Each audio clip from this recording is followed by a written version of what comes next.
It's time for Cats Talk Wednesday. Small town and big city joined forces. Vinny Hardy of Lynch, Kentucky, and Terry Brown of Louisville, Kentucky, team up to give you free-flowing, laid-back sports talk. Focus on Kentucky Wildcats, as well as pertinent information in the NBA, NFL, and Major League Baseball.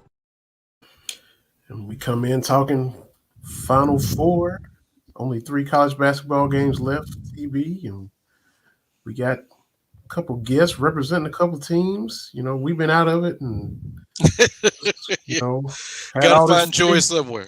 All this free time on our hands and stuff, so just kind of checked out. But we got Purdue and NC State and UConn and Alabama, and we got Mike Pusateri, who is an actor and a comedian, has been tweeting at us, and every time Purdue would beat Indiana, he'd be like, "See, we hate the Hoosiers too." He'll come on and talk about Purdue, and our guy David Davis played wide receiver for NC State. He's gonna come on and talk about those Wolfpack, so we'll chop it up with them here in a few minutes. But how you been, man? How's it been since we last talked on here? We texting stuff, but doing well, man. We've had some snow. Like Prince said, sometimes you get snow in April. So there's that. But other than that, man, it's red hot, man. Iowa is, and I know we'll cover the women's side as well. But it's Caitlin Clark mania, man. Yeah, and they got their payback on LSU in the rematch, so they go into the Final Four. It didn't happen in the championship, but still high-level game. And looking forward to the Final Four Friday. Got Connecticut and NC State, men's and women's. You got Iowa playing UConn. NC State is going up against South Carolina. So a lot of fun stuff, man. We are live streaming, of course, on Facebook and Twitter and YouTube. So jump on in there, leave a comment, tweet at us, follow us, subscribe on Spotify if you just want to listen, wherever you want to do. Check us out, and we definitely appreciate it. Got a comment just popped in the box. Let's see what we got. Oh, we got the boss man himself, Ben Sutterth. We are part of the BS3 network. Yeah. Good evening, Ben. And let's backtrack. Not last weekend before last. Appreciate Ben putting us up on Roku because all our episodes are on Roku. We had a Cats Talk Wednesday marathon on the BS3 network Roku channel. Friday and all day Saturday, it was just us, our episodes on loop. So appreciate Ben putting us on there, man. Yeah, that's a lot of us. Mama B finally got a Roku, and so she will tune in from time to time.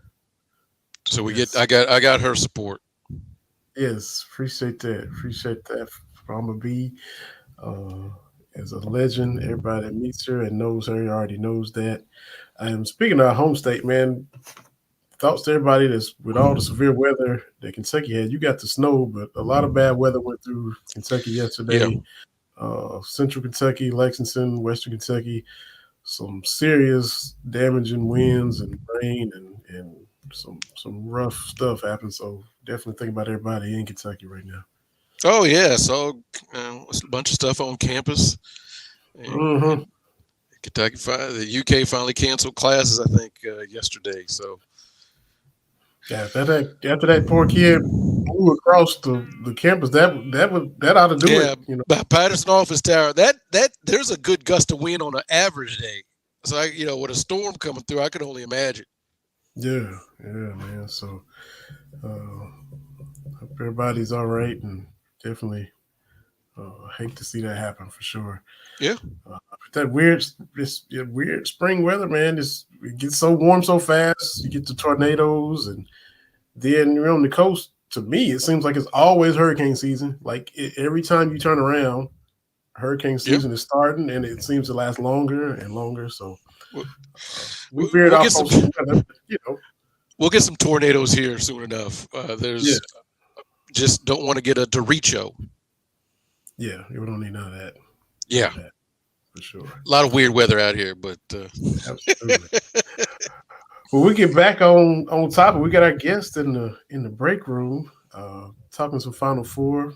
We became friends with this gentleman through Katie Jasinski. Yeah. She kind of linked us up. We talked about that as well. But he's an actor and a comedian in L.A. and Chicago. Better Things, American Crime Story, Fresh Off the Boat, Chicago Fire, Nova Vita, Love the Coopers are some of the things you've seen him in. We also remember the Leon Sandcastle commercial on the Super Bowl that he tweeted out. The podcast is called Pointless Exercise. We are happy to be joined by probably the biggest Purdue fan that we know. We'll talk about those Boilers too. Mike Pusateri is joining us right now. Man, Mike, how you doing? Hey, gentlemen, great to be here. Thanks for having me. I'm honored to be with you guys, and yeah, let's talk some Boilers. We got to talk about the world's biggest drum, right? Let's talk about that drum. Yeah, and we got the world's biggest drum, and now we got the world's biggest center. So, yeah, for sure. Got Goliath handled business against Tennessee. I personally appreciate that. You're keeping Tennessee from their first Final Four. I appreciate it. Thank you so much. Well, we were glad to do it. Glad to be of service. So it's been a long time coming for Purdue to get back to the Final Four. How is Purdue Nation feeling right about now? I mean, you got a shot. Yeah, I think there's a tremendous sense of relief. I mean, I think our fan base has been dying for a Final Four appearance more than any other fan base. And, especially after the disappointment of last year, losing to FDU, all the great teams that the Boilermakers have had. You go back to Gene Cady, Matt Painter, so many disappointments. I go back to I became a Purdue fan in the mid 80s. So my first big disappointment was the 87 team when Mitch Richmond and Kansas State upset Purdue in the Sweet 16. That was the year Purdue was ranked, I think, second or third that year. They were the cream of the crop of the Big Ten. Indiana had won, our big rival had won the national championship the year before in 87. So we were thinking, all right, that's cool. Now it's our turn. And 87 or in 88 rolls around, and we lost that Sweet 16 to Mitch Richmond, Black Friday. I'll never forget it. And we still thought, well, we're going to get there with Gene, and we never got there. And then then Matt's had some great teams, and he's never gotten there. So it's just tremendous. It's a tremendous amount of relief, and I don't know what would have happened if Purdue didn't win this time, because there's just a sense of if we can't win this year with this team. I mean, when are we ever going to get to a Final Four? The first Purdue team I remember paying attention to was the Glenn Robinson, Quanzo Martin squad. I guess it was that early 90s that was really, really good. Yeah, because Big Dog was woo. Awesome. He could get you buckets, man. He could get you buckets. Awesome. Definitely the best player I've ever seen prior to Zach Edey. And Matt Painter actually played with Big Dog. He was a terrible player, Matt Painter, but he was just, I hated Matt Painter as a player. He was just, he's slow. He couldn't shoot. But even then, you're watching him, you're like, well, this guy does seem like he could be a good coach, and he's turned out to be that. But I think if you're talking about the Mount Rushmore of Purdue basketball, there's three no doubt guys: Big Dog, Glenn Robinson for sure, Zach Edey, and Rick Mount. You can take those three and one of you guys and me, and we could go to a Final Four, with those three on the court. And then if you're looking at it though, I got to put Braden Smith, arguably up on that team too. After that, there's, you could say Joe Barry Carroll, you could say Jaden Ivey, Etwan Moore, Juwan Johnson, Carson Edwards, bunch of guys, but if you buy my theory that Braden Smith is on that Mount Rushmore, one of those best five, then you're talking about a Purdue team that has, two of their all-time top five players playing in this tournament. So that hopefully will bode well for us. Now you talked about the relief and a long time. I didn't realize that they said on the broadcast, the first Final Four 80. Yeah. I just assumed that was Gene Cady. So who was the coach that took him in 1980, since it wasn't even Gene Cady? Yeah, that was a guy named Lee Rose. Oh, okay. Lee Rose, and I think he coached maybe 2 years at Purdue, maybe 1 or 2 years, not a long time. And right after, like 3 weeks after the Final Four, I think he went to, I want to say Southern Florida, maybe something like that. And they hired Gene Cady. So Very bizarre. Yeah, you would assume it would have been Gene, but it never was. And if I remember right, did Lee Rose was he at like UNC Charlotte or something like that before Purdue? Because I want to think like Mike Pratt was his assistant there, TB or something. Okay, I got you. Yeah, he might have been. I actually I want to say I might be wrong, but I feel like Lee Rose might have been from Kentucky originally. I'm not sure. Yeah. I think there's some kind of connection. I have to look him up, but it seemed like Mike Pratt was on his staff back in way back. But yeah, might have been. But you've got Zach Edey this year, who has just – I just thought he was tall guy, right? Just a tall, like, you see this all the time. You got 7'2" guys. But what I watched against Tennessee in the Elite Eight, it was just like, I'm going to get us where we need to go. Yeah. And it was just one of those moments like, I will get us over the hump. And it was a great back and forth between him and Dalton Connect. Connect obviously ran out of gas. But if you're Zach Edey and you get a foot in the paint, I don't know how you defend that. Yeah. If you're the opposing team. Yeah. Well, and Zach Edey, crazy thing about him, he didn't start playing, organized basketball till he was a sophomore in high school. And he was, I want to say the 430th ranked prospect in his class, something like that. I mean, nobody wanted Zach Edey. And, we've seen a lot of guys. I've seen a lot of guys at Purdue that are 7 foot and can't play, but not only can this guy play, his stamina is unbelievable. He played 39 and a half minutes on Sunday, and he's averaging 30 minutes a game.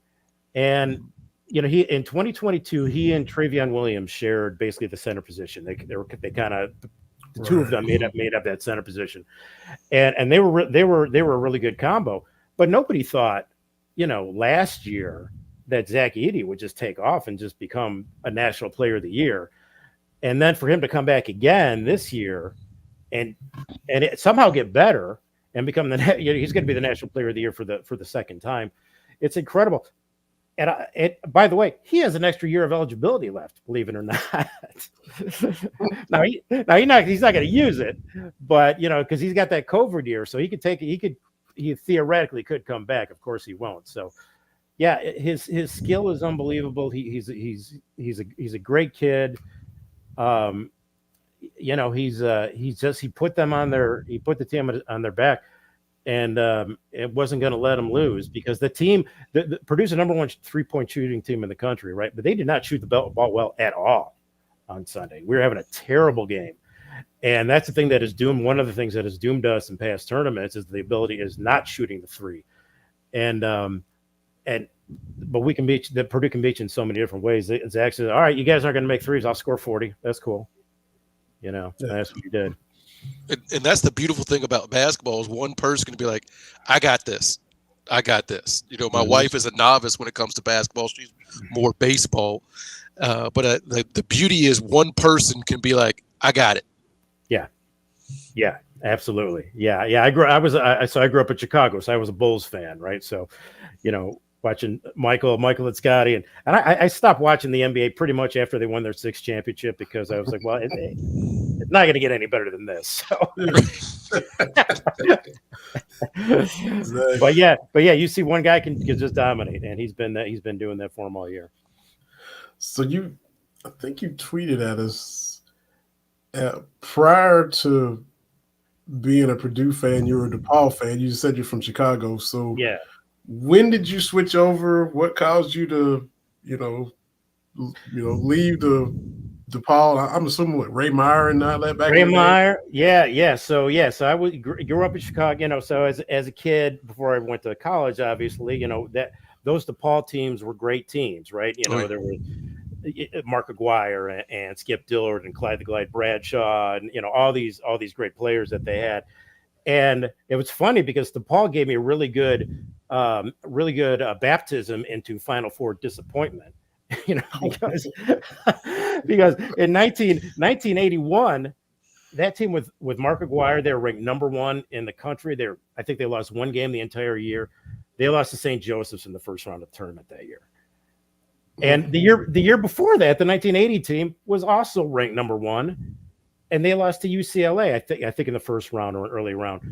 So I was used to this Final Four disappointment. And then I went to Purdue in the mid '80s, and that's when I became a Purdue fan. Just when I went to school there, and that's really the first time I became aware of them at all. And I was thinking, oh, all right, well, I don't have.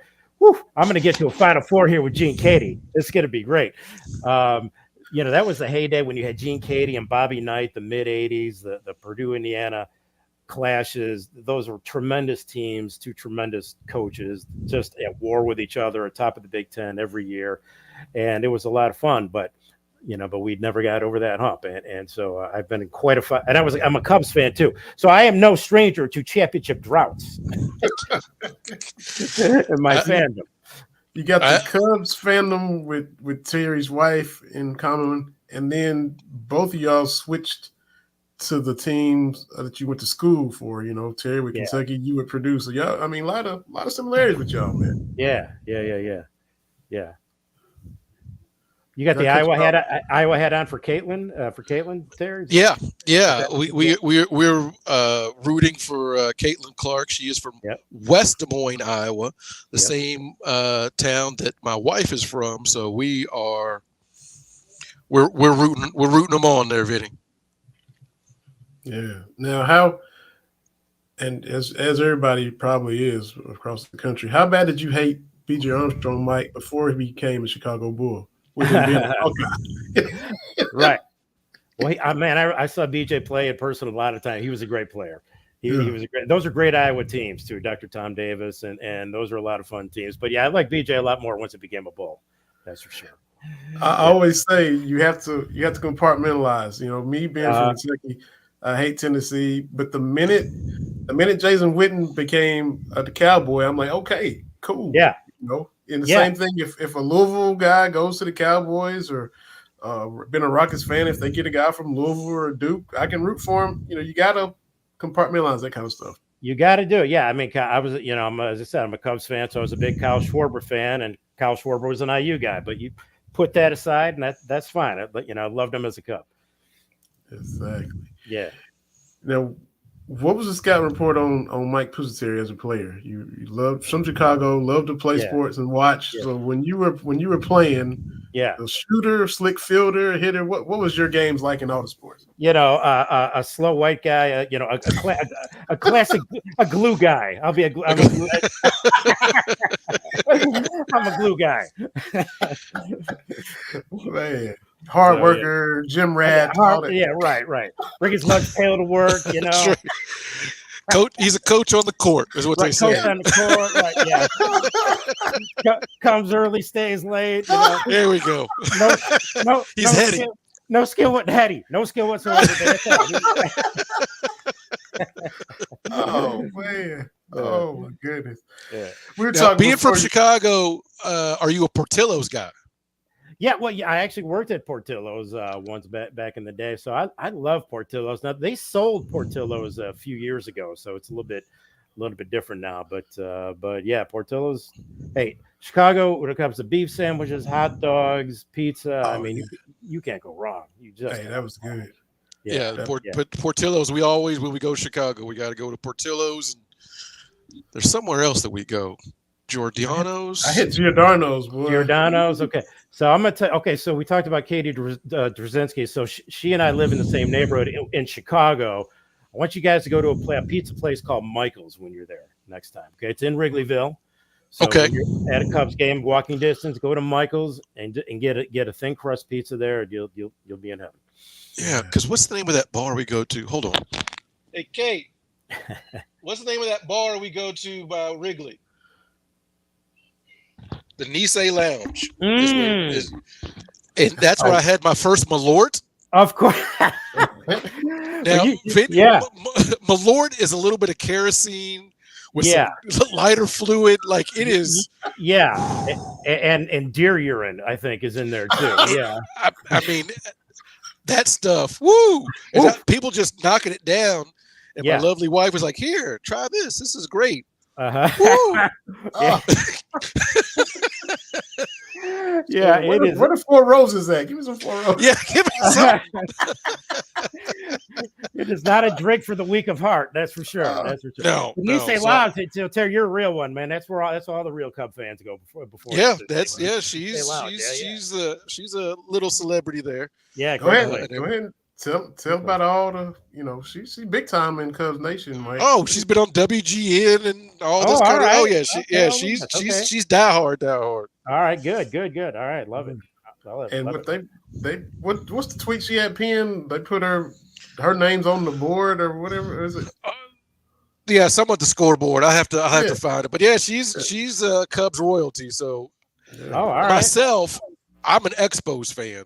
So I've been a baseball vagabond, orphan, if you will.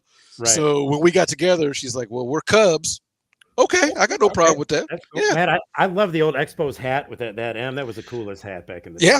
Yeah. I've got a few of those, Vinny. Yeah, Mr. Lid's, Mount Rushmore customer. Yeah. So man, Mike, I gotta talk comedy too a little bit. I mean, of course, we're talking about the Boilers, but which actor made you want to be an actor? Which comedian made you want to be a comedian? Man, that's a good question. I'm Italian, right? So I've always loved, Al Pacino, Robert De Niro, all those Italian actors, James Gandolfini.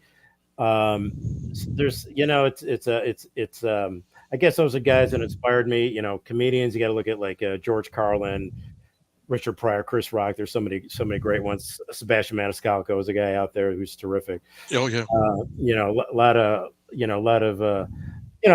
of great people out there, but it's but I didn't really get in it. I don't know that I was inspired to get in it from that standpoint, but they certainly motivated me. And are you guys fans of The Wire? Yeah. Okay. All right. You guys. Vinny doesn't watch movies or TV. Okay. Oh, Vinny. So Vinny, The Wire was a TV show on HBO. Oh man, Vinny. See, I'm one of those. I'm slow to stuff, and when it's movies, I'm not gonna watch one on my own. But if people are watching it and I watch it, I end up getting into it. But just me flipping on a movie, no, I'm gonna watch something sports. I'm gonna watch a 30 for 30 or something like that. Yeah. So that's so I get ridiculed by Terry and all the guests for all the movies that I haven't seen. Yeah, I am a comedy guy. I'm this guy. I've never seen an episode of Seinfeld, but I've seen every single. I've binge watched comedians in cars getting coffee. I don't know how many times. I'm that guy. Right. If that makes sense. That's cool. That's cool too. Yeah. But man, there's some good TV out there, though, man. And I bring up The Wire. The guy who played the lawyer, Avon's and Stringer's lawyer. His name's Levy. He's Michael Kostroff is his name. So he and I are good friends out here. So it's acting is a tough business, as I'm sure you've heard before, but it can be a lot of fun and rewarding too. So, and if you do want to watch a show, Veda, I'll plug one show that I'm on right now. It's called Nova Vita, and I think you mentioned it in the intro. That's on Amazon Freevee, which is Amazon's free streaming platform, ad supported. In other words, it's what we used to call television. Right. It doesn't cost you anything to watch, but there's ads on it. We used to call that TV. So that's what that is. So you can check me out in that show if you're interested. I have to do my wife watches movies. She loves all the movies and the crime shows, and she was into, I'm sure, she saw Chicago Fire. I pulled up the clip and watched all of your stuff that you're in before having you on, and I know I have to tell her that you're on Chicago Fire and all that, so she watches that. She's a big SVU, all of those and that kind of stuff. Cool. So my wife watches it, and I'll watch some stuff with her. But as far as me on my own, I usually don't. But I have to check you out, Mike. I definitely will. All right, check it out. Yeah. Well, there's a lot better stuff on than what I'm in. So you check out all this stuff. There's so much good stuff out there right now. I gotta dip in and catch up a little bit. That's right. Go ahead, TB. I'm about to cut you off, man. No, I'm good. I just making sure. I was just pulling up that Nova Vita because I'm always on Amazon. We just finished up Mr. and Mrs. Smith. Okay. We just finished that up. That was a good one. That's cool. Yeah. There's a good show now. I'm watching Shogun on Hulu. You watch that show? It's a really great show. I need to get Hulu because there's a bunch of stuff on there I want to watch. Yeah. The Bear is on there. Big Chicago show. Yeah. Yeah, I need to get that. Is that the deli show? Is that the show where they work at a deli? They work at the chef. They work at yeah. They work in a beef stand. Yeah, they filmed it at a place called Mr. Beef in Chicago on Arlene Street, which is by that Terry. That's where you should go for a beef next time you're in Chicago. Go to Mr. Beef on Orleans, and Al's Beef too is another one you should check out while you're there. Well, we're going to be there beginning of May because she won some tickets to a Cubs game, so we're making a weekend of it. So we're going up to Chicago. She goes to Chicago all the time. Kate loves Chicago because she catches the train, because you can catch the train in the middle of nowhere, Illinois, and you can catch Amtrak into the city. Yeah, I forget where she said she catches the train too, but yeah, I love Chicago too. All my favorite movies are filmed in Chicago. Right. You know, I'm a fan. Yeah. Cool. So I saw some of the Bear because my wife did watch that one. So I saw, I was in and out on it. So I'm up on that one a little bit for whatever that's worth. I'm still way behind, but got catching up to this. Mike, Vinny knows of the shows that we're talking about. All right. If you bring up a movie, he knows of it. He's got the gist of it. Yeah. Well, that's like Katie. That's like Katie. Katie doesn't know any shows at all. She no movies, no shows. You and her, Vinny, the same way. Outside of Hallmark, she's lost, right? Yeah, outside of Hallmark. Right, Hallmark Christmas. She's all about that. But other than that, that's it. We need to have her back on this very pro Katie podcast. Yeah, absolutely. Because she's been on, I don't know, 10 times maybe. Quite a few, something like that. I don't know why we keep doing it. South Carolina beats us every time we have her on. We need to quit. Vinny's wife is a Kate. My wife is a Kate. So we're a pro Katie podcast. Yeah, right. And both South Carolina and Purdue are playing NC State, ironically, this weekend. Women's team is playing NC State, and of course Purdue's playing NC State on Saturday. So that's a matchup I can't wait to see. Is Edie versus Burns in the post? Yeah, because that's a throwback kind of setup, where everybody's trying to shoot the three and all this kind of stuff. Give me a big man on the block. Like give me that all day long. We're just gonna keep feeding you, big man. Yeah, that's what I like. That's a very 80s feel to it, 80s and 90s. It is definitely. And DJ Horn and Braden Smith should be a good matchup too. So, I think Purdue's going to have. I think. Well, go ahead, Vinny. I was just going to say. I think there's a shock factor for any team that has to take the floor against Zach Edey, because I think seeing him in person is just holy shit. What is this guy? Yeah. Because you're 6'10", and that dude is still going, and you have to do the lookup, which is a rare thing if you're that big.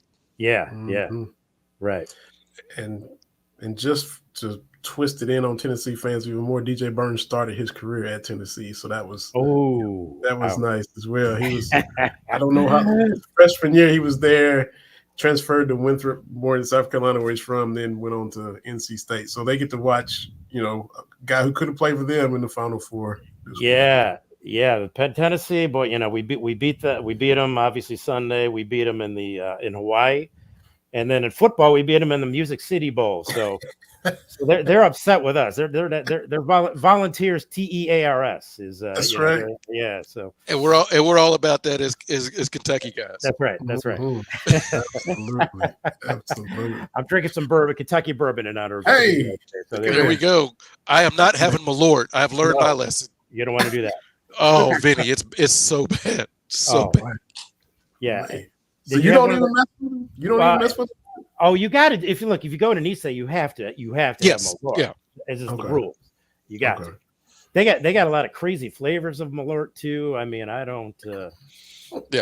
It's scary. I've done my penance with that. Yeah.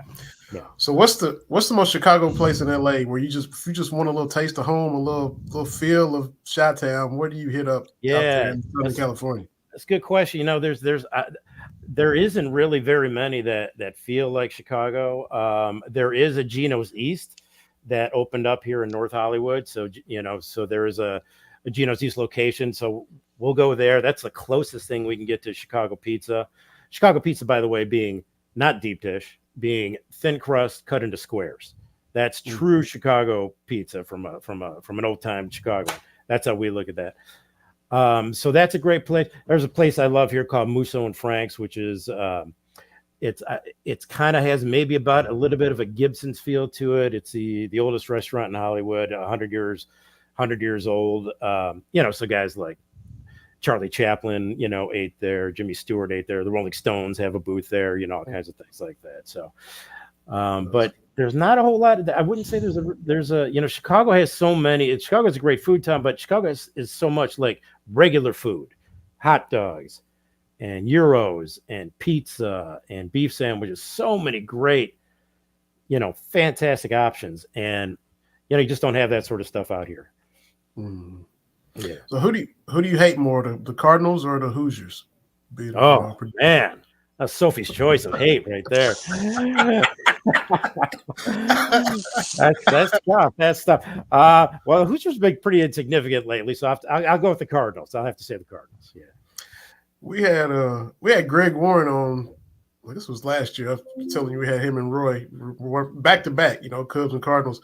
Yeah.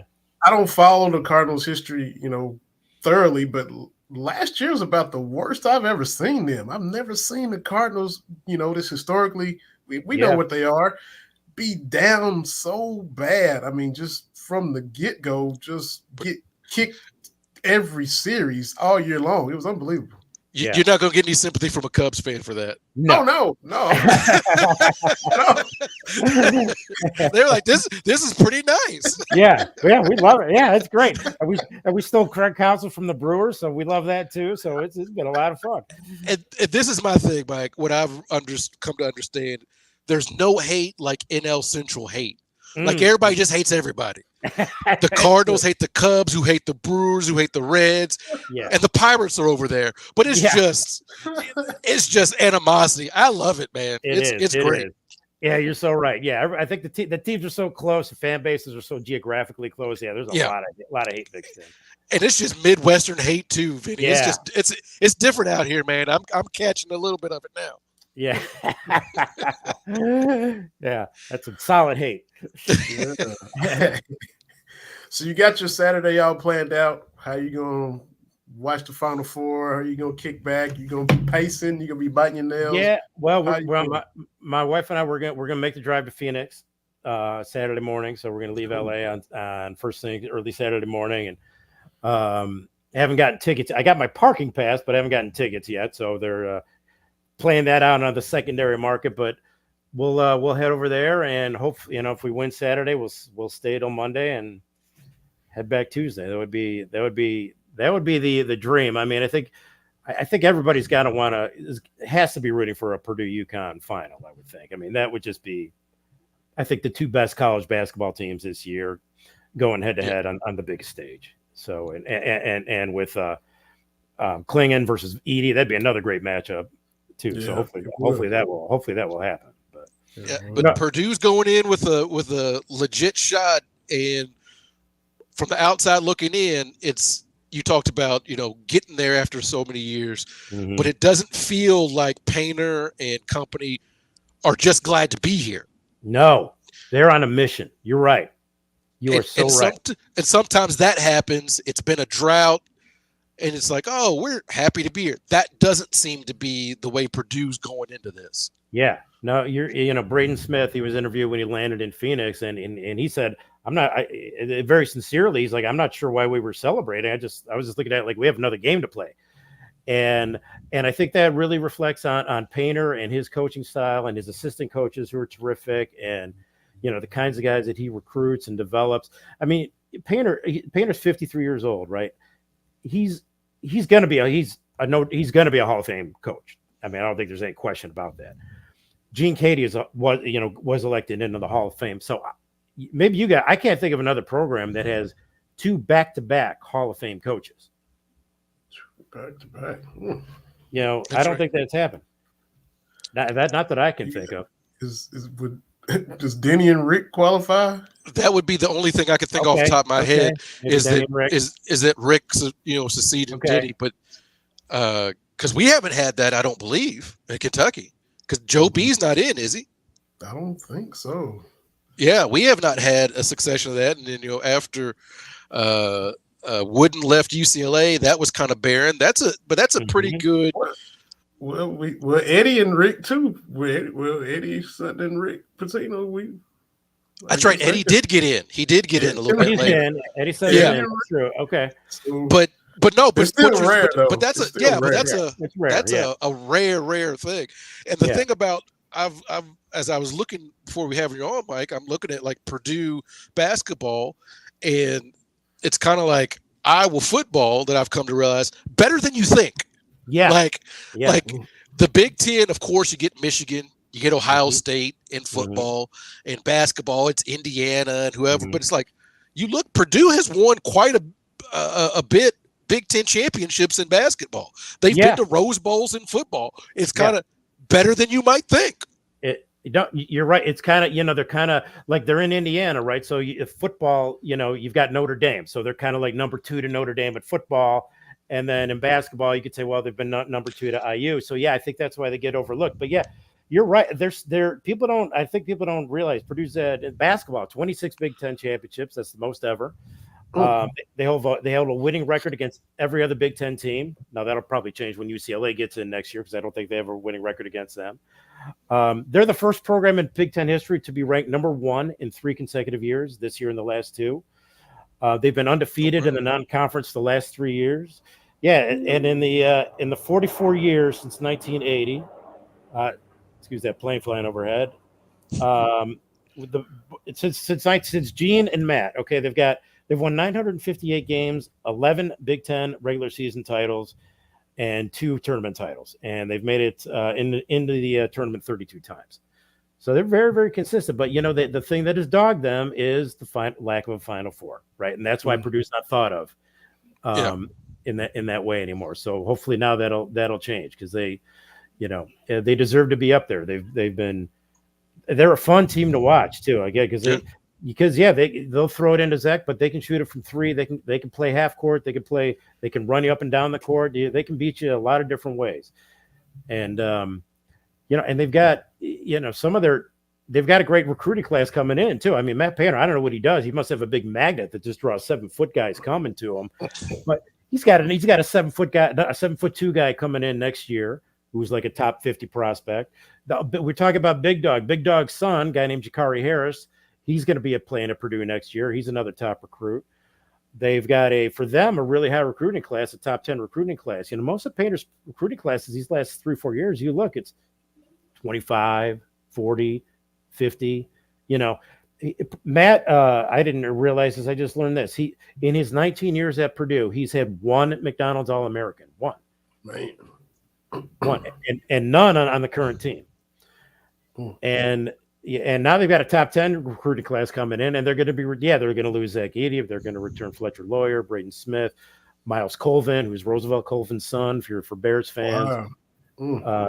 Trey Kaufman-Wren, Cam Heide. So they're bringing a lot of guys back, and they're getting a good infusion. So they're poised to go on a run for a while here. So we'll see if they can do it.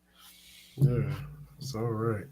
Yeah. Man, last thing, Mike, just, looking through, we put the tweet out from our show account that we're going to have you on, and, various different people like it or retweet it or whatever they do with it once we put it out there. But saw we got a retweet from Purdue Mom 89, Dolores Pusateri, says Mike's mom, and she loves Purdue Bears, Blackhawks, Bulls. So just a Chicago sports mom, your mom. So tell us a little bit about Mom right quick, man. Mom's a big supporter, as you could say. It's her, Mike's mom is her, as she said, it's right on her Twitter account. Yeah. So yeah. She raised me to be a Cubs fan. She and my dad raised me to be Cubs fans. So I don't, so I've been, blessed and cursed with that for my whole life. But yeah, no, she's great, and I'm sure she'll be listening. So hi, Mom. There you go. Moms are great. Did you see me share? My mom she found my 2-year-old report card Oh no. from daycare. I put it. I have to put it out there again. Yeah. Put it Terry out. talks and doesn't listen. And I was like, that was 1979, and I'm like, nothing changed in these Nothing. 45 years. Some things never change. There you go. Bobs are great, man. Yeah. Yeah. Oh, that's cool. And look, I mean, and she's got almost as many Twitter followers as you, Mike. So She got more than me. Personality. Yeah, I know. My mom has more Twitter followers than I do. It's embarrassing. Oh, And you man, on TV in Hollywood, I know, a big star and everything. Right, yeah, right. And my mom has all these nuns following her, so all these nuns are following me too now, and I gotta watch my language because I know Sister Victoria is going to be watching this. Oh man, that's awesome, man. We can't thank you enough for taking the time to hop on here.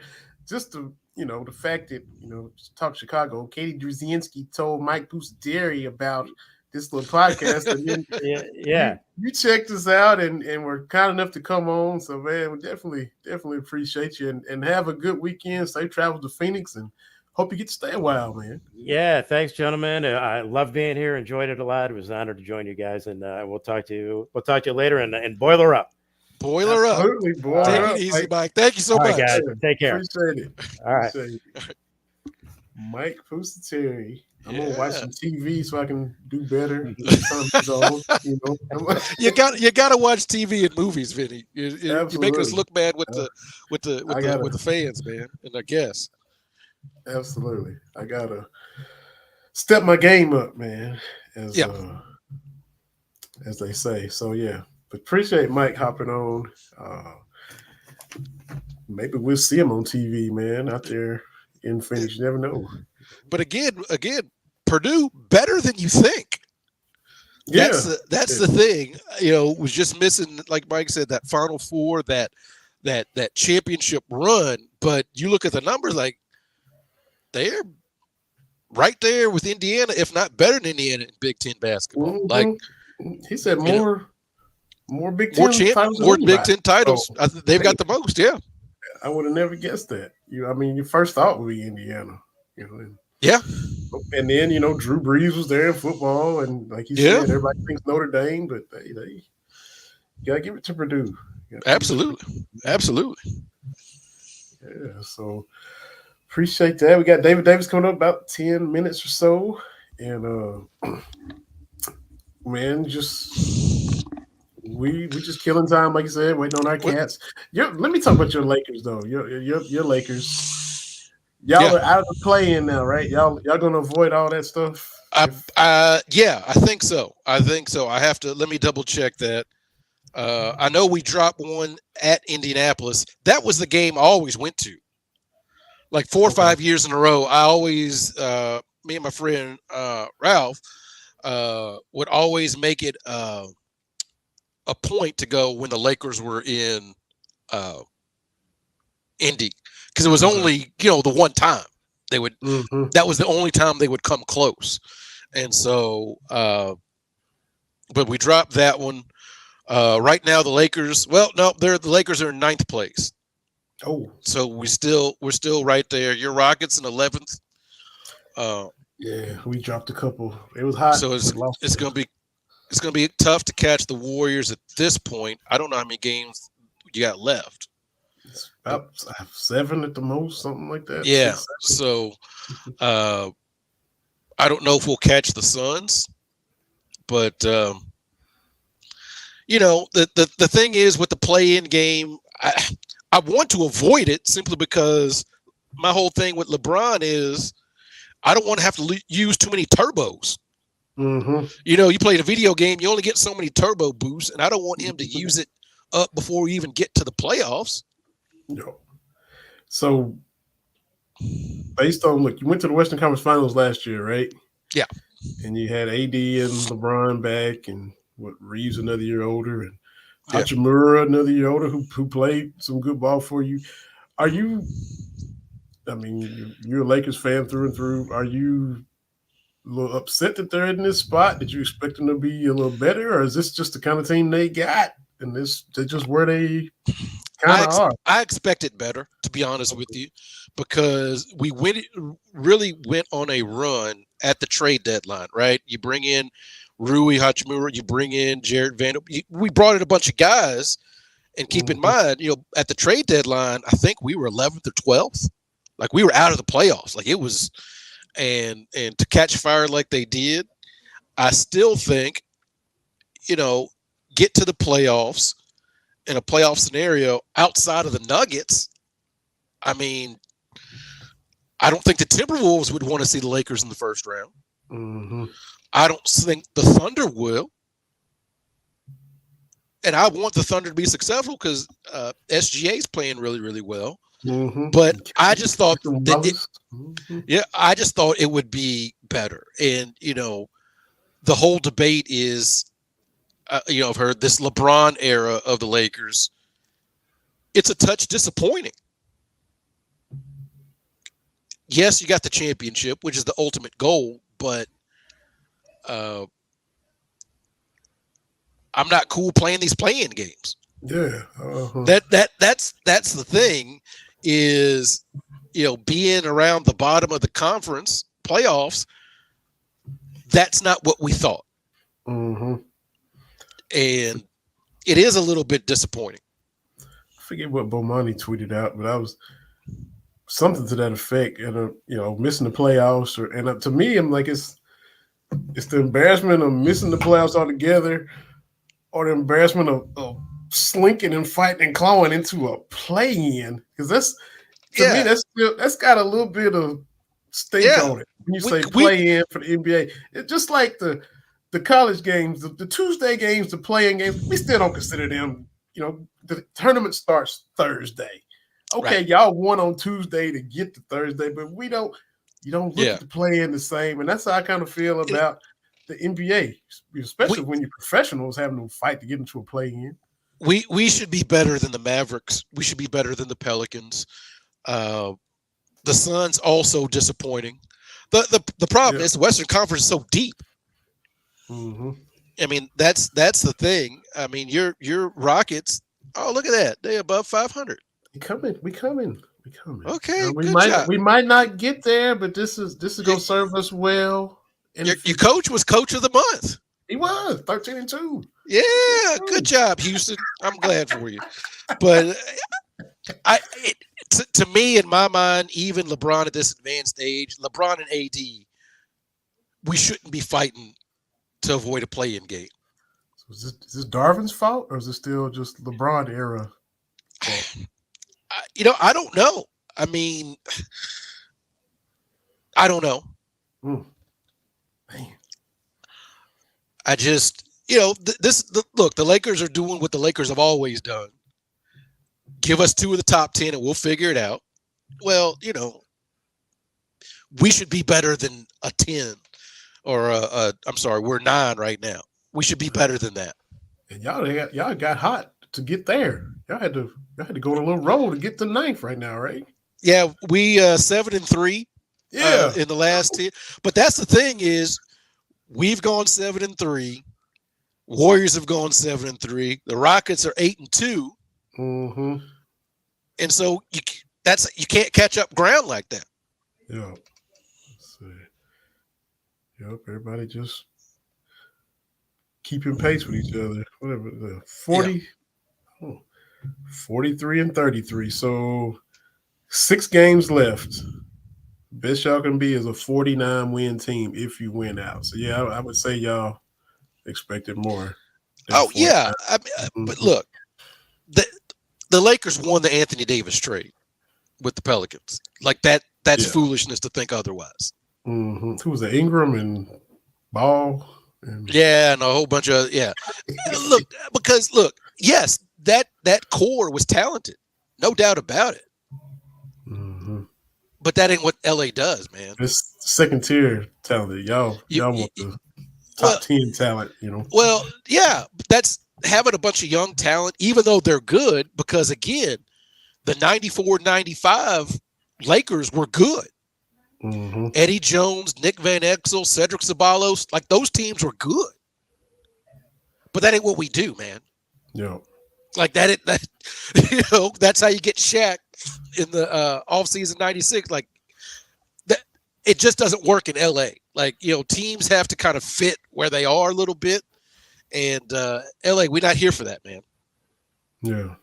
Yeah. So it's going to be some changes at the end of this year. If it, y'all go out in the second round, win 47 games, go out in the second round against whoever, and that ain't going to fly out there, man. So that's why I had to get your thoughts.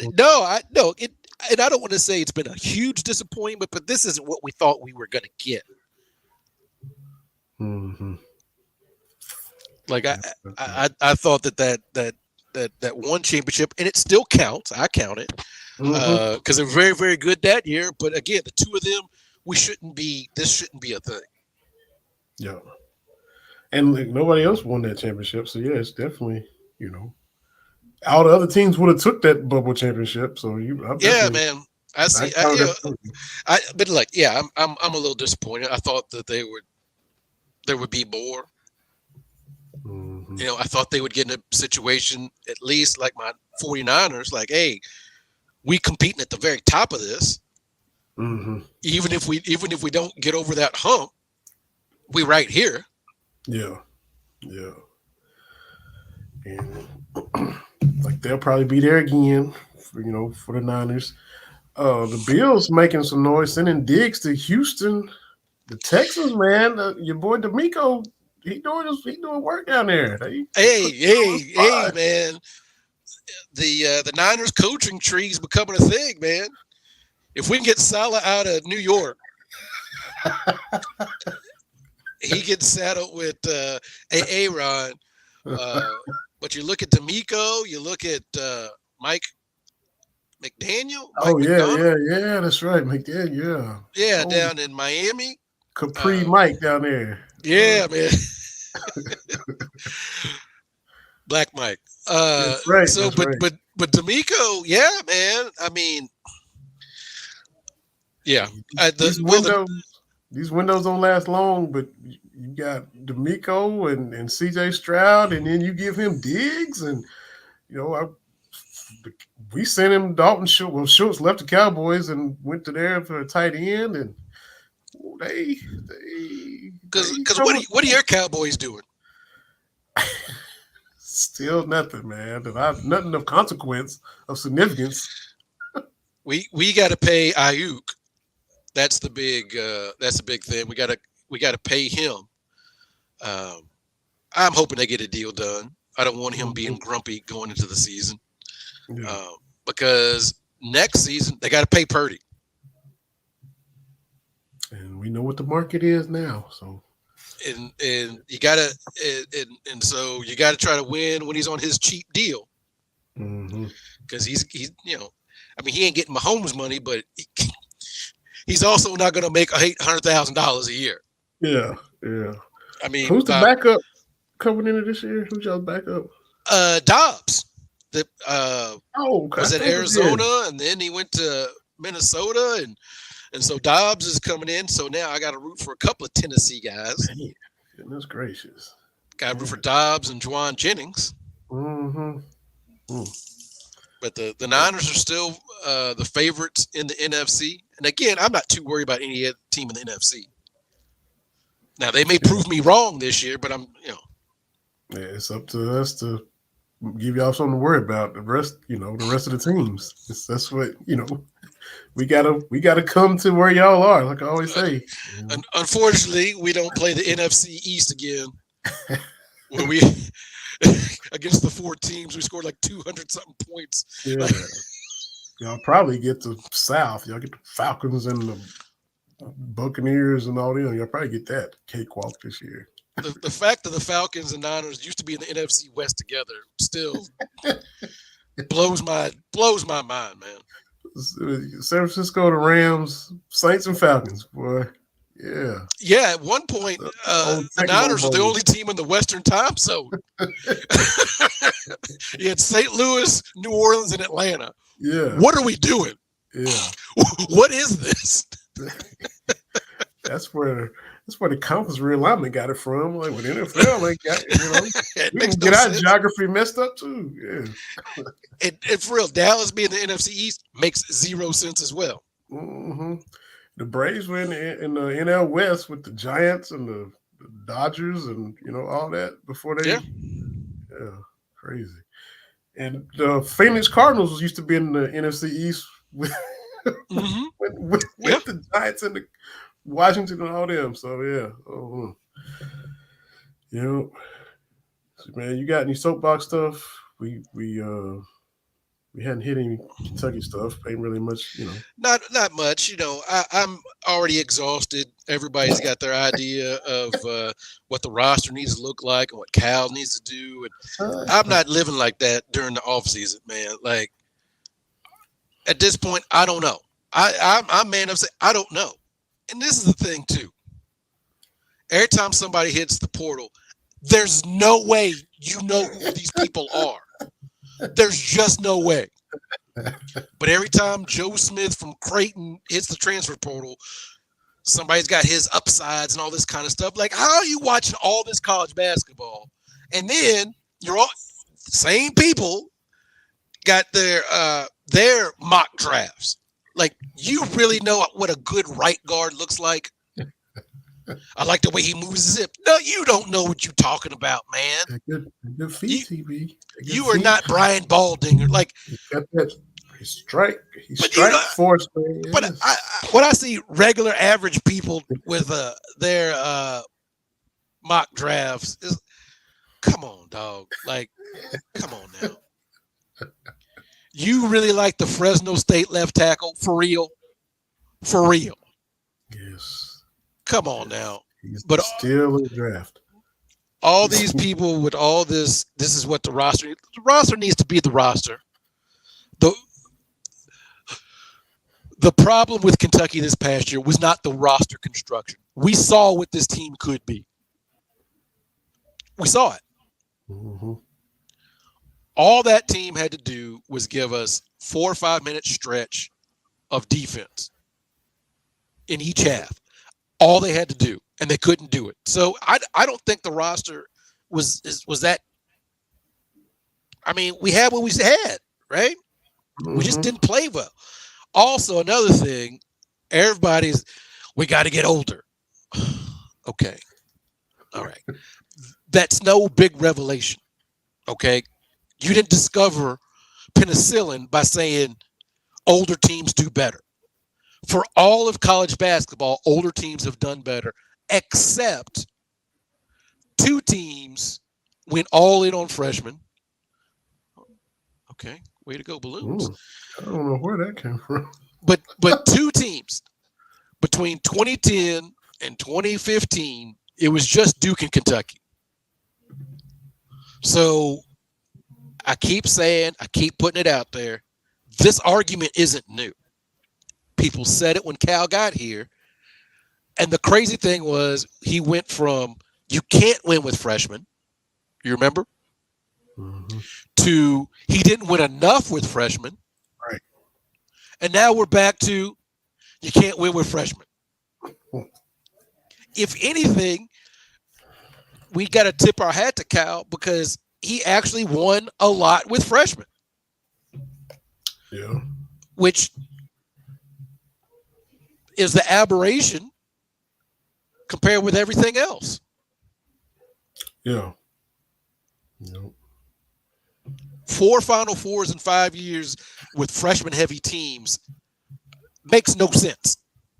Mm-hmm. It shouldn't work. Yeah. And I know we got the super seniors, and I didn't know Zach Edey had another year coming, but all these teams. But it's always been you want older teams. That's always been the thing. Yeah. So you're not discovering anything by saying we need to get older. Okay, we had old guys this year. Yeah. Sure and I like that Sam Vincey, whatever, talking about, He follows us too, which is crazy. Does he? Yeah. Mm-hmm. Oh, well, I'll be nice, but you can't talk about how Cal doesn't take older guys in reference to a tweet that mentions Antonio Reeves. Did he tweet that? Well, somebody said something about it was a guy that Antonio Reeves played with at Illinois State, I forget who he's playing for now. And it was, basically guys getting older or something. And Sam quote tweets that, Cal's not going to hear this or something like that. And I'm like, where did Reeves play last year? Like, you can make that point, but you can't say Antonio Reeves made you think that Cal doesn't take older guys when Antonio Reeves just played for Cal and Kentucky. It undercuts your argument. Unless I'm mistaken and Antonio Reeves didn't play for Kentucky. But last time I checked, he played. He played well against Oakland.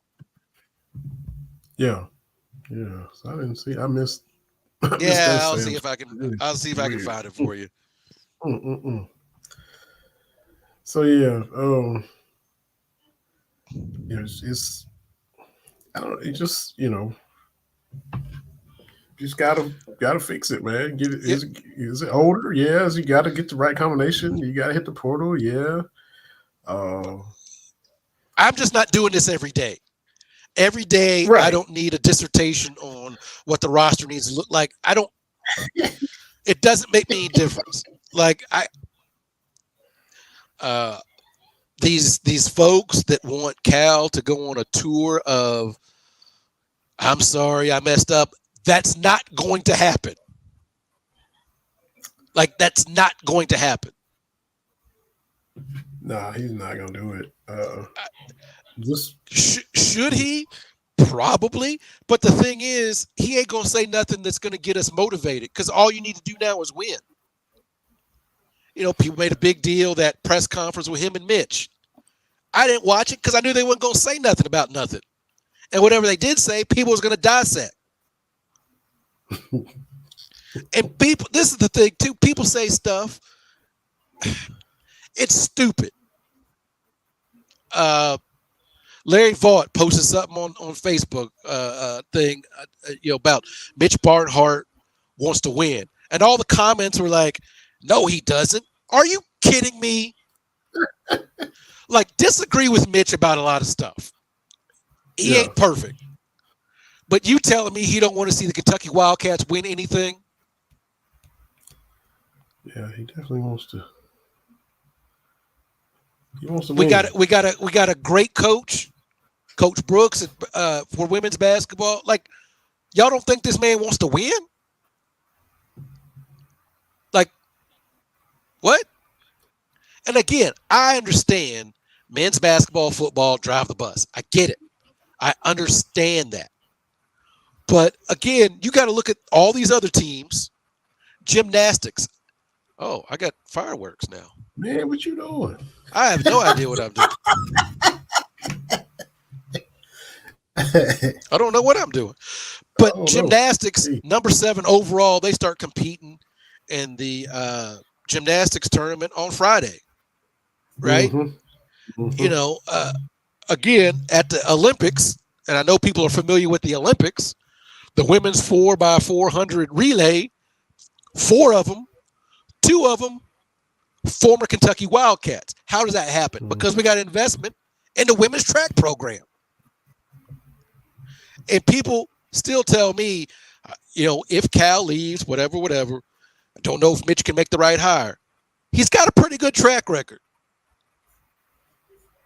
Did you know who Craig Skinner was before he showed up? And now he's working on his 7th consecutive SEC championship. Absolutely. On top of a national championship. Absolutely. Have you seen what Nick Mingione is doing right now? Hey, looking good. Look, the weather saved Louisville twice. That's all I'm gonna say. The weather saved them twice. Softball's doing their thing. Like, what? I mean, okay. And people always bring up, look, there's no athletic director in the country that's batting 1,000. Yeah, that's for sure. But we do have we got our guest in the green room, the BS3 Network green room, and his Wolfpack AD is batting 1,000 when it comes to getting men's and women's teams in the Final Four. NC State and UConn both pulling that off this year. He played wide receiver for said NC State Wolfpack. He's come on with us before and dropped knowledge. He came on a few months ago and gave insights to Devin Leary, who transferred to Kentucky from NC State. And now we got him on to talk about the men and women's NC State Wolfpack going to the Final Four this weekend. It's our guy, friend of the show, David Davis. He also did his run and shoot thing with them Houston Oilers for a little bit with Warren Moon and Haywood Jeffries and all them. So let's get David in here, man. Dave, what's going on, man? Hey, what's going on, man?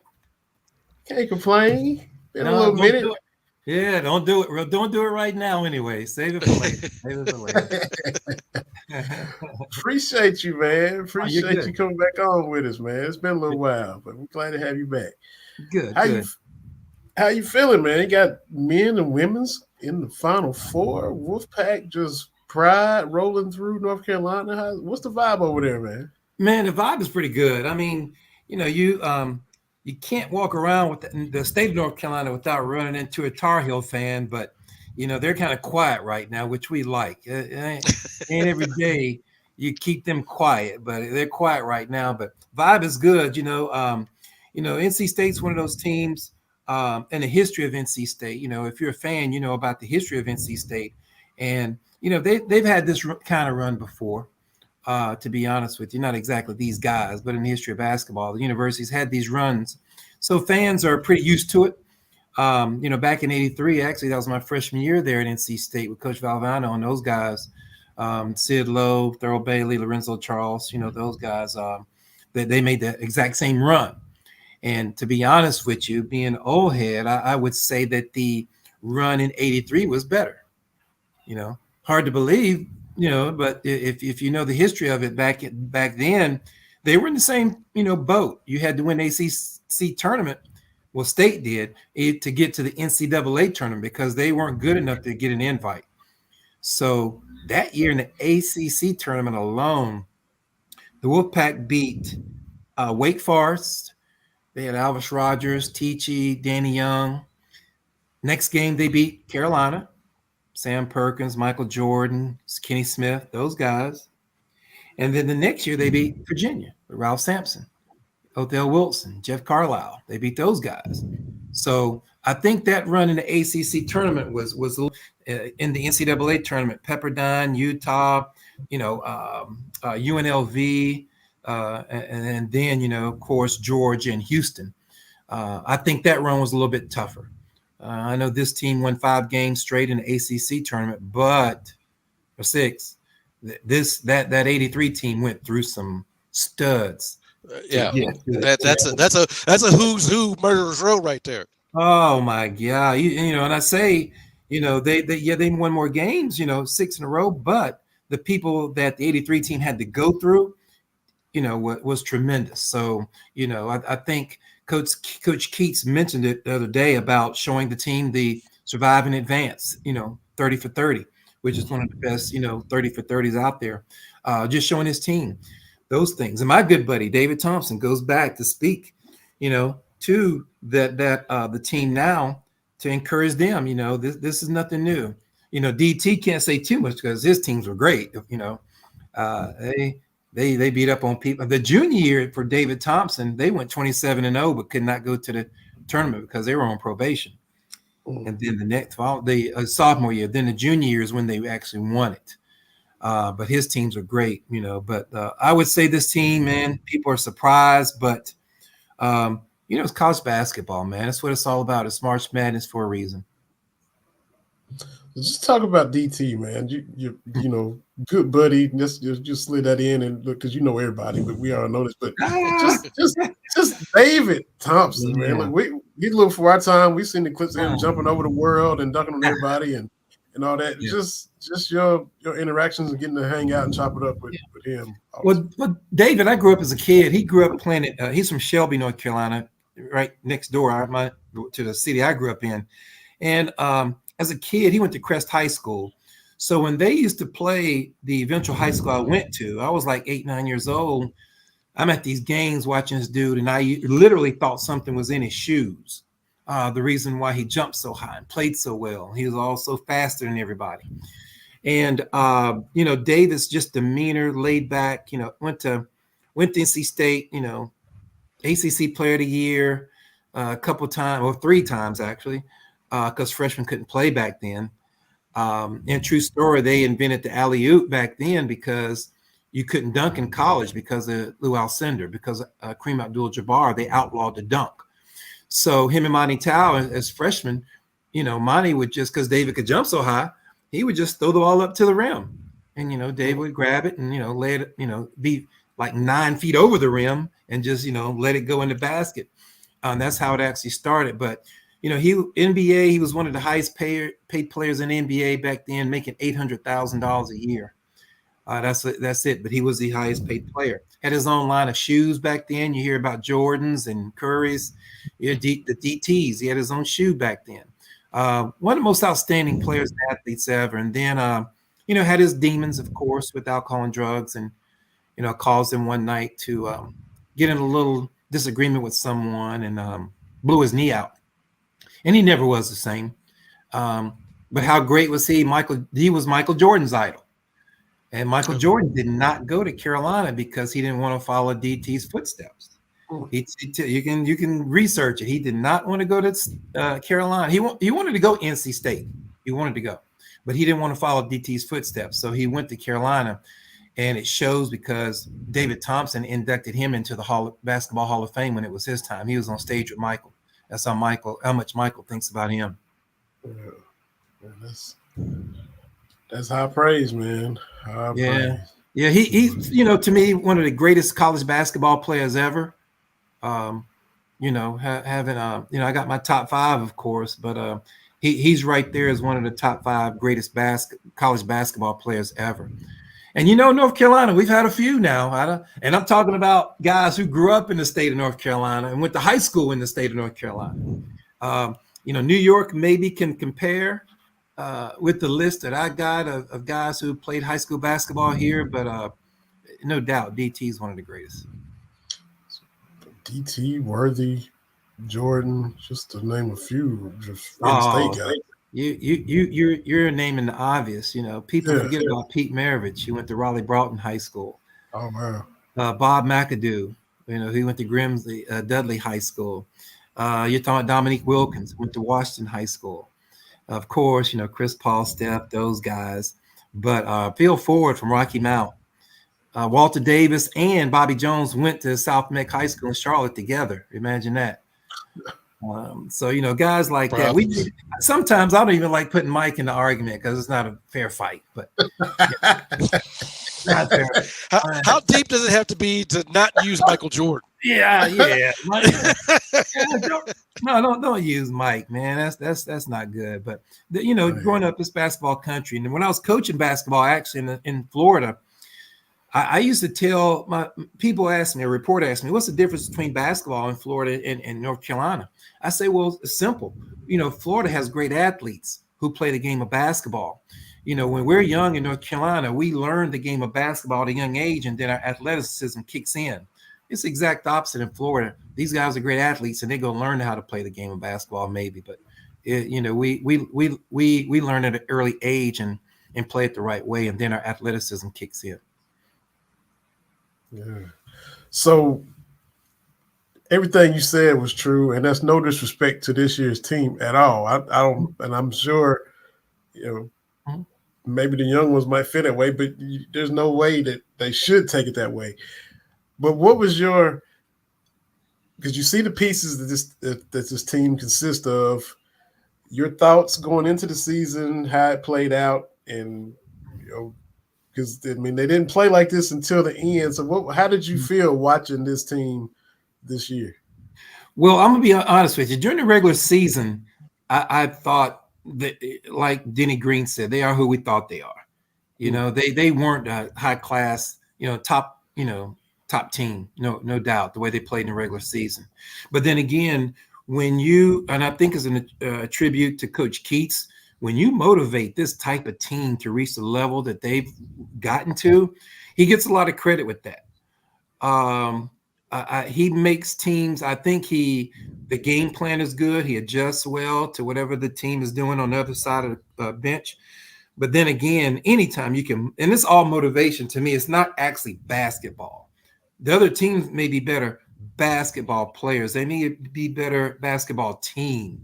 But then again, Coach Keats is bringing something along. And when you motivate that this high, like he's got these guys riding that wave, believing in themselves, that's something special. So you have to attribute, and playing as hard as they do.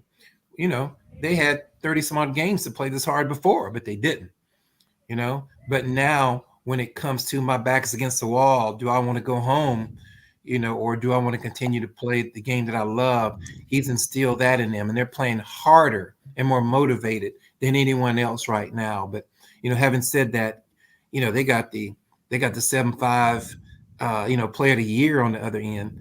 And DJ is going to have his hands full, of course, and no shame, because everybody who stepped on the basketball court with Purdue had. Yeah. But then again, you know, Edie has not played against anybody at DJ's size and ability. You know, DJ's a big kid, you know, wide, you know, he's as wide as he is tall. And he has his footwork is excellent. But then again, you know, Edie is a great basketball player, but I think DJ's size will give him a little bit of trouble. Mm-hmm. I mean, he's giving up 6 inches, but he can go, you know, pound for pound. He's right there with him, and every bit as agile, like you said. Yeah, I've seen it before in North Carolina when I was coaching in Charlotte. You guys will know this name when I throw it out. You might you know, tear up your studios or rooms that you're in right now. But I coached a 7'2" kid named Chris Marcus in high school who played at Western Kentucky. Oh, yeah. 2-time All-American there at Western. I was actually at the game where they beat, you know, Kentucky in Rupp, you know, back in I think 2001 or 2. But he had trouble, you know, in some games against wide people, where he couldn't get to them physically as close as he could because their bodies were so big. But Edie's a special basketball player, so it'll be interesting. I think the other thing people forget about Purdue, they're a very good basketball team. Those other 4 guys that are on the court with Edie are extremely solid, extremely. They don't have a lot of cracks. And Coach Painter does a good job as a coach. What I used to do too is he'll allow his guards to pressure the ball out front, maybe trap a lot, because they know they got this big guy in the back. You know, if they do break the traps and get to the basket, they got 7'5" standing back there. So, you know, you use him any way you can, and that's a great way to put more pressure out in the backcourt. Try to get steals and turnovers. How you feel about the ladies, Westmore and the ladies? Was that a surprise for you guys as well? I mean, you watch them a lot closer than we do. So I think it was a surprise also, but not as big as the men. You know, the ladies weren't ranked at the beginning of the season, but Coach has the ladies playing at a high level. And to be honest with you, the NC State women has been on a good tear here the last couple of years, you know, when it comes to, you know, putting in top 10 quality work at least. But Coach has a lot of athletes, you know, not a lot of size by any means. But, you know, you think about it, young lady who transferred from South Carolina, Sanaya, who's playing at an extremely high level right now for the Wolfpack, but they got ballers, as I would say. You know, you look at a team, you know, like NC State, their quickness comes into mind. Their ability to shoot the ball from the 3-point line and get into the paint is tremendous. But Coach has motivated them to play at this level also, as just like Coach Keats. But it wasn't a big surprise. Maybe Final Four, yeah. But, you know, making noise in the tournament, we kind of figured the girls would, you know, shake a lot of more cages as the men. All right. I got to ask you, you talked about how you like that the UNC fans are quiet and, you know, because they went out and y'all are still going. But what's your perception of Duke? We know how we as Kentucky fans feel about them, you know, especially with Leitner and how, you know, that hatred. What is in the state of North Carolina, you being a former Wolfpack alum, do y'all dislike Duke like we do, or is it still UNC that you dislike the most? Did you not even worry about Duke or the fact that y'all knocked them out? Just give me your perception and viewpoint of the Blue Devils. Well, here's the deal. I am ABC. Anybody but Carolina. I'll choose. I cheer for China before I cheer for Carolina. But true story. Again, just because of my high school basketball background coaching, I worked Carolina and Duke's basketball camps for 16 years. Me and my buddy Rusty White at West Charlotte High School would go from Duke one week and Carolina the next week, and just stay the weekend there in the Research Triangle. And being around both of those systems as a coach, I learned to love Duke's style of play. I learned to love it. I love the toughness that his teams show. Coach K, when he was coaching, I love the toughness that his teams had. They were a resemblance of him on the basketball court. His Army background, having played and coached with Coach Knight, showed. But I learned to a huge respect grew on me about Duke basketball that I knew that I didn't know was there. It was either NC State or hate Carolina. But as a coach, you learn you give respect where it's due, and that program, the way he ran it. Little things like him. All of his coaches were his former players. Who thinks about that? When you're working on something on one end or just walking around a gym, your former players are coaching the game of basketball to his teams. They're telling them, the team, what they did and learned for 3-4 years while they were there. That's just smart to me, instead of some guy off the street or from another program coming in. And now, he's telling you, the new coach that went somewhere else or played somewhere else, how to do things. But a Duke guy is telling a Duke guy what, how to get things done. I think that's just smart on Coach K's part. Also learned, having a kid that's played Indiana signed with Bobby Knight, that Coach Knight and Coach K have the exact same styles of coaching. They break you down mentally to build you up and program you that Indiana way for Coach Knight, or that Duke way for Coach K, with the same language too, by the way. They can't say 3 words without a flying flip coming out. Yeah. The only difference was Coach K, he knew how to turn it on and off. Coach Knight didn't. But they were the exact same person. How hard their teams played, how they treated their players. It was just a wonderful thing to see. But yeah, Duke. You, like I said, when it comes to Carolina, I think Carolina and Cowboy fans are the same person. Oh my God. Oh my God. Can I get an amen? I agree. Oh my Yes. God. Come on, tell me. What? No disrespect being a fan, because fan is short for fanatic. But Cowboy and Carolina fans, and Cowboy fans, they could have the worst team in America and still think they should be in the Super Bowl just because they're Cowboys. Carolina the same way. Oh, when they lose, it is X, Y, and Z's fault. Now we got beat. Man, that team is good. No, man. Oh my God. That sounds like Cowboy fans. Yeah, am I stepping on Vinny's toes? I'm sorry. Oh my God. You know him better. You know him, right? You're there. You know. Oh, Yeah. No, Vinny is not like that, but most of them are like that. Vinny is nice enough to take his whoopings without all. He's a good man. Vinny's a good man. Vinny's a good man. He takes his whoopings. Oh my God! But Cowboy and Carolina fans, I appreciate the enthusiasm, but don't get me wrong. But oh my God, I'm ABC when it comes to the Cowboys. Anybody but Cowboys too. So wow. Yeah. All right, Vinny, you're still my guy though. But doggone. So who do you keep up with in the NFL? I mean, do you? Well, I grew up a Miami Dolphin fan. Grew up a Dolphin fan, but I live in Charlotte. I'm not a Panther fan. I want them to do well. Don't get me wrong, but I've been a Miami Dolphin fan all my life, and still am to this day. And I tell everybody this to end all conversation about Cowboys 6 trophies or whatever, yada yada yada. But just imagine everybody who won a Super Bowl got a house on the street. Cowboy has how many, 5 or 6 Super Bowls? 5.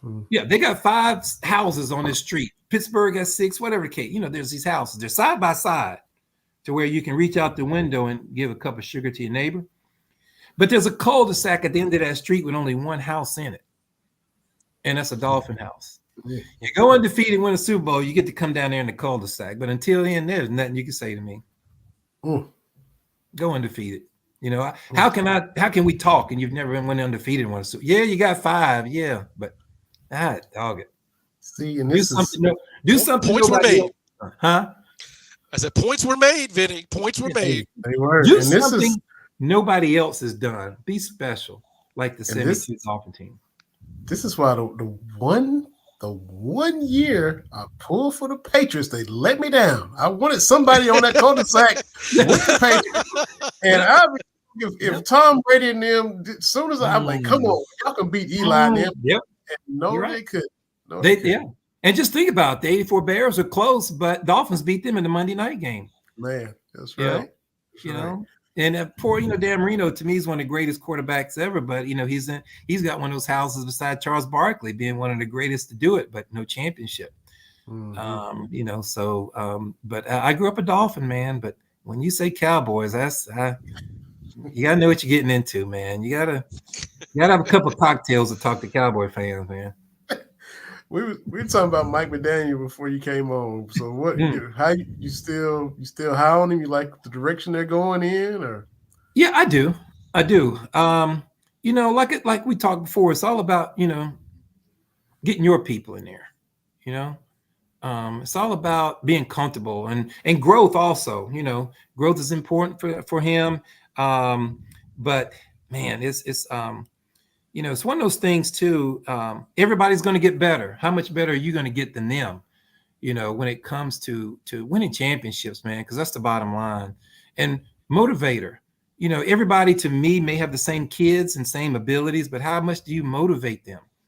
Not only want to play for you, but to be better than that other person, across from them is truly important. So I think it'll work out for them.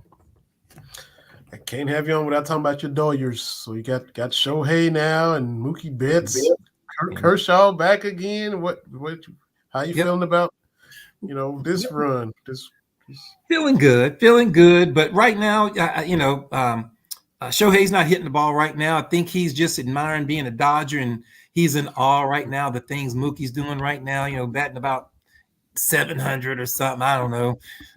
He already has about 50 home runs in 8 games. Something like I forget the stats.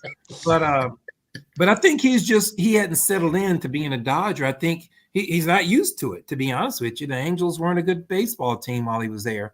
But when you're sitting on that bench of the Dodgers and you're just around a lot of greatness on on the baseball team, I think he's in awe. He hadn't settled in yet. I think the injury, coming off of surgery is still lingering a little bit. But I think when he gets back to pitching, that'll involve him more in the game too. He'll become a better hitter also. But right now, he's just not seeing the ball. He's not even putting it in play. Putting good contact on the ball. But with the pitching staff, and I'll go out on a limb and be controversial. I think they should have brought Bauer back if he was clear of charges, and you add him to the rotation. With the guys and. That are there now and still on the injured list, a couple still on the injured list, they can be a quality baseball team because your pitching takes you as far as you can go. No matter how well you hit the ball, your pitching is what's going to win you championships. And down the road last year, we didn't have pitching at all. But Shohei's, I think he's a great addition. People would be amazed how big he is too. Look at him stand beside somebody on the baseball field. He's probably about 6'3", probably about 220, 225. He's a big kid. But I think right now he's just mentally not there right now, maybe from the injury. But once he gets there and those role players like Lux, Will Smith, the catcher, once, they chip in and do it. He was a great player last year, Will Smith, for us. But those guys, will help us reach some new heights. But I figure us winning about 110, 15 games this year. That, high expectations. They've done it before. It's one of those been there done that. But I think, Vinny, it's weird because I think they get complacent sometimes when it comes playoff times, and people are going to lay down for them. And that's not happening. People are, Dodgers are going to get everybody's best shot. They're one of those teams, So, but I'm happy and I'm enthused about this year because a lot of heartache come playoff time, and it's not good. It's not good. Yeah, y'all just won a couple years ago. You're all right. And, you got 88 and 77 and what all them. Y'all, you're all right. Yeah, we got the championships. Don't get me wrong, but when it comes to all right, and coming close, close is for grenades and horseshoes. That's right. That's when you get close, you win. But you have high expectations. You got that payroll too. Yeah, that's true. I have high expectations as a fan. Just think of the owners. And you people say they're buying a championship. Well, owners are smart. They know if they put in $100 million to a team, they're going to get $200-300 back if they win a championship. With that championship comes the dividends financially. So that's the main thing for us, winning championships. Pennants, I think 10, 11 in a row. I'm going to be a Cowboy fan and say, at some point, just stop counting. Yeah. I'm going to ask you a question. Let me flip the script on you a little bit. What do you do with Dak Prescott?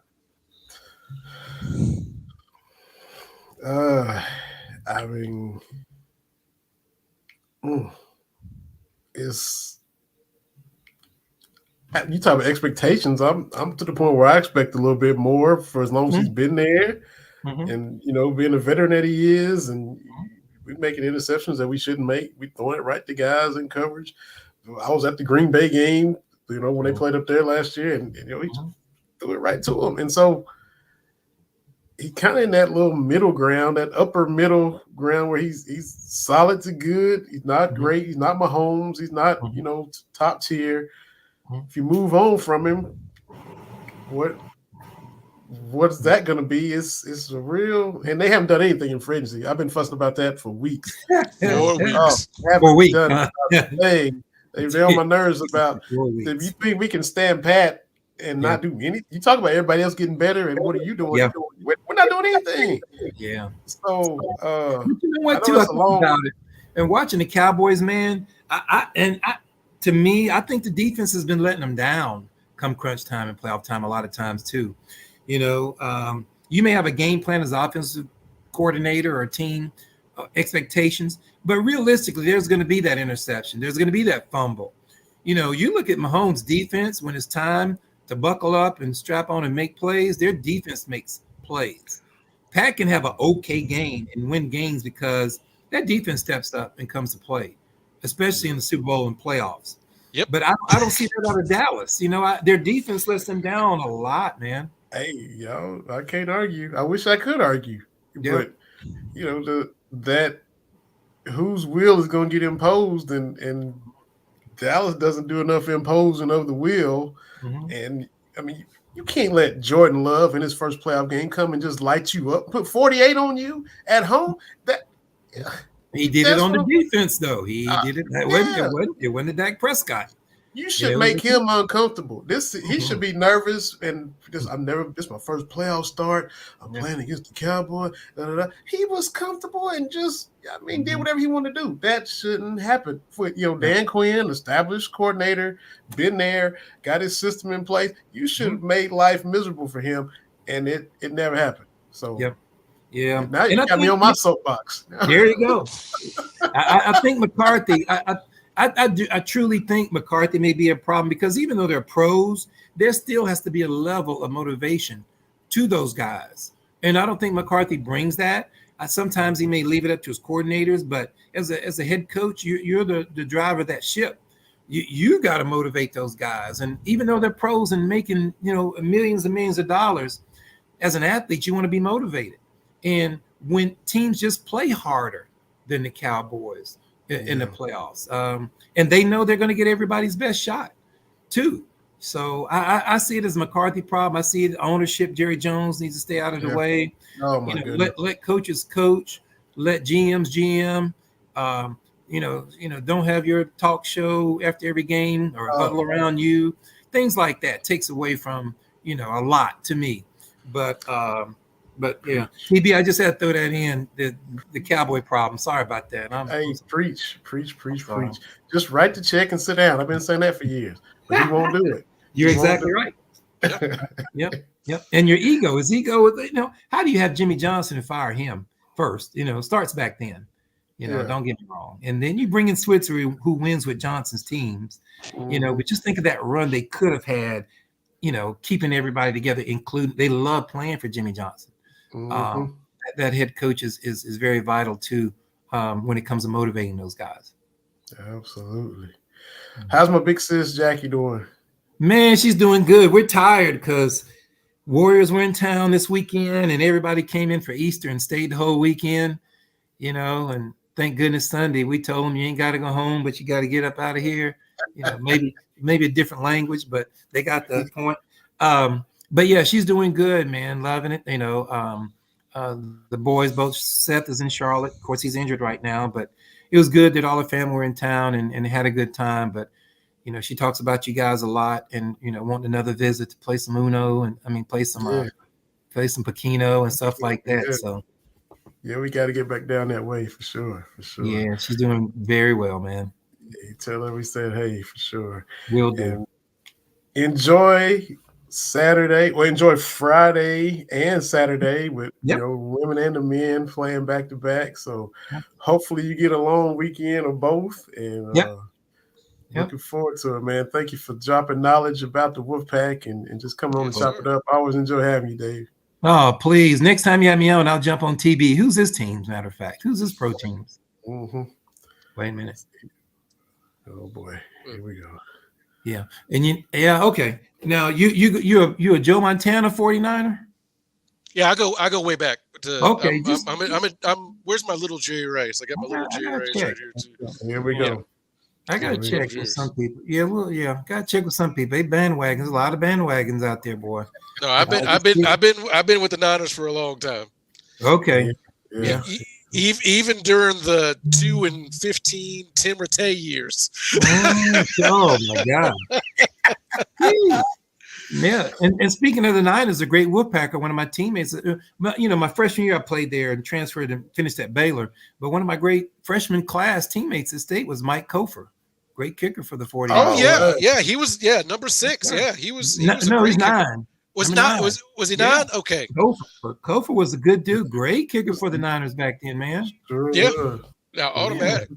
Okay, TB, you guys have been close to getting in the cul-de-sac, but enjoy those close houses.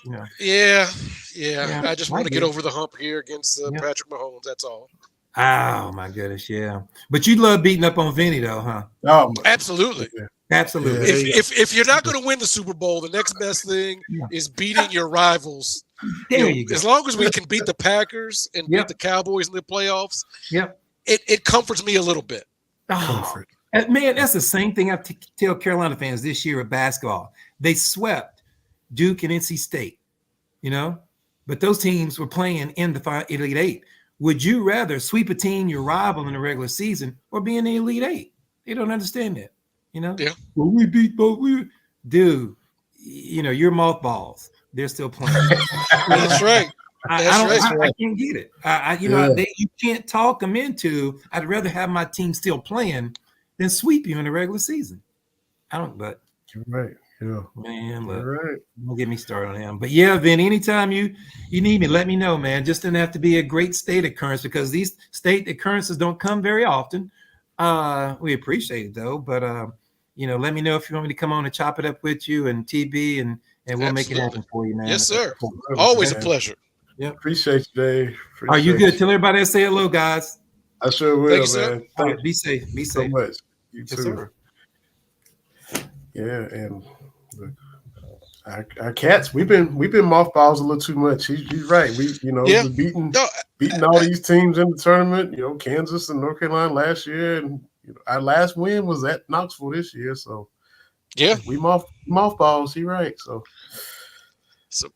but looking ahead, I think this on the men's side, I think it's UConn's to lose. Yeah. I think Purdue's got a shot, but UConn's just on a different level right now. So I'm looking at UConn, and I don't want to look at UConn, but they tough. But on the women's side, Make you man, look at 'em. Mhm. I think Iowa, they got to bring it, man. Yeah, they can do it, man. I mean, it's not going to be easy, obviously, Yeah. because Mhm. if you anticipate South Carolina being there, and the Connecticut women won't be easy, Yeah. but Caitlin's on a different level, man. And she's been there, but won't be a happy to be here thing. It's No. Friend- Friend of the show, Adam Jacoby is there. He texted me, let me know that he's in Cleveland for the women's Final Four. So hopefully, when the dust settles on all this, we can have him come in, and because he's been right there covering Caitlin. Yeah, I always like his perspective, and if you don't see him play in person, as well. So I love hearing y'all talk about her. So yeah, we'll see who the champs are next Wednesday in both sides, man. And She just a brunette from West Des Moines, Iowa, man. So we support those in my house. There you go. Kate and Caitlin. So we Iowa family. I got Mama B a t-shirt. Hey, She wanted a Caitlin Clark t-shirt, and you so go. did Little Miss. So I'm sending them some shirts. Yeah. Hawkeye swag. All right. We got you. Yeah, because one of her friends is an LSU fan, so she needs an Iowa shirt. Yeah. I mean, she's had other Iowa shirts, but yeah. I get it. So yeah, next week we'll have college is over, season's over. See who the champs are and talk about how the games go, man. It'll be fun. I'll tune in and watch them both a little bit, especially the women's. I'm looking forward to Friday, and I'll tune in Saturday too to see if Alabama what they can do. And like I said, it's probably going to be UConn and on the men's side until they prove that they can be played with. Yeah, they've been rolling people, man. Yeah, they've been rolling. Yeah. Oh boy! And next week, got our guy. One guy's got Terry Hansen that was on from the John Boy and Billy show. He came on way back when we first. Okay. We got Cameron on, and he was probably one of the guests right after that. But he worked with Ted Turner with TBS. And yeah. He did that Long Way to October documentary before Hard Knocks was even a twinkle in anybody's eye. He had all access. Followed the Braves and Dale Murphy and all those guys around. So he's retired now, back in St. Louis, but he's gonna hop on with us next week and talk about been around, knows everybody, seen everybody, done everything. So be fun to talk about. We talked about the Dream Game last time he was on. How they the TV side of that. So a lot of fun. Looking forward to having Terry on. Looking forward to seeing who wins these games. TB NBA playoffs will be starting back up and. Be derby time in Louisville as well. So it's that time of year, man. Yeah. It's off season now, but download the Autograph app and pull it up, and you can still get all the UK content, earn points, win prizes, still giving away tickets. You can get a ticket to the Final Four, get in there and earn swag and all that. And when football gets here, hopefully we'll have, tickets for UK games and stuff like that available. Go in there and download the app. Use our promo code Cats Talk like we've been talking about for weeks, and you'll be glad that you did. Appreciate you, TV. Appreciate our two great guests, Mike Pusateri, David Davis. Wish them the best as their teams go against each other Saturday. Enjoy your weekend. Hope the snow melts for y'all, and we'll be back next week to do this all again, man. Appreciate the BS3 Network, BS to Earth. Check us out on Roku and streaming and Spotify, all kind of ways to hit the show up. And we definitely appreciate you. Throw up our deuces and do it again next week, TV. Yes, sir. We'll do it. Hope we talking about them Hawkeyes, man. I hope so.